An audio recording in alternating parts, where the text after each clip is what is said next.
Annie was getting ready to attend a friend's wedding, so she slathered her body in moisturizer and wrapped herself in plastic wrap, convinced it would help her shed some pounds. She then tried on a dress she had not worn in months, only to find it no longer fit. She tried to brush it off, but seeing how much her body had changed left her feeling crushed. After a whole lot of struggling, she barely managed to squeeze into the dress, but when her boyfriend saw her, the look on his face said everything. He was too embarrassed to show up at the wedding with her, so he told Annie to stay home and headed out on his own. Feeling completely defeated, Annie stepped on the scale, and the number staring back at her was 76 kilograms. She made up her mind right then and there to lose weight, swearing she would drink nothing but 1 glass of water a day, but just moments later, she had already turned around and was frying up a storm in the kitchen while mindlessly scrolling through her phone. That was when she came across photos of her boyfriend getting cozy with another girl at the wedding. Annie threw on her clothes and bolted out the door. The second she arrived, she spotted him on the dance floor, practically tangled up with the girl. Furious and refusing to let it slide, Annie marched straight over. But her sudden appearance left her boyfriend completely flustered. Annie ended up standing off to the side, stress-eating everything she could get her hands on. The groom came over to say hello, and after glancing at her stomach, he awkwardly asked if she was pregnant. Her boyfriend, staring at her with cold and distant eyes,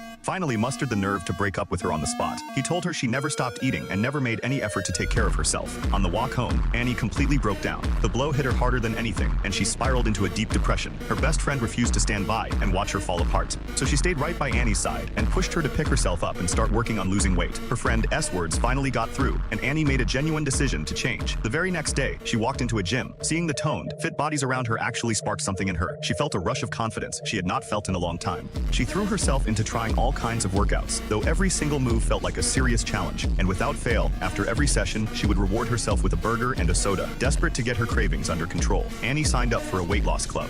There, she met a chubby guy, and the two of them decided to team up on their fitness journey. They worked out together, pushed each other forward, and both fought hard to become better versions of themselves. Little by little, Annie learned to take control of what she ate, and for the first time, losing weight did not feel like pure misery anymore. After 3 solid months of hard work, Annie had finally slimmed down. And the very first thought that crossed her mind was tracking down her ex and making him eat his words. When he laid eyes on Annie's stunning new figure, his jaw nearly hit the floor. He immediately jumped at the chance to offer her swimming lessons, flexing his abs and turning on every bit of charm he had, desperately hoping to win back her attention.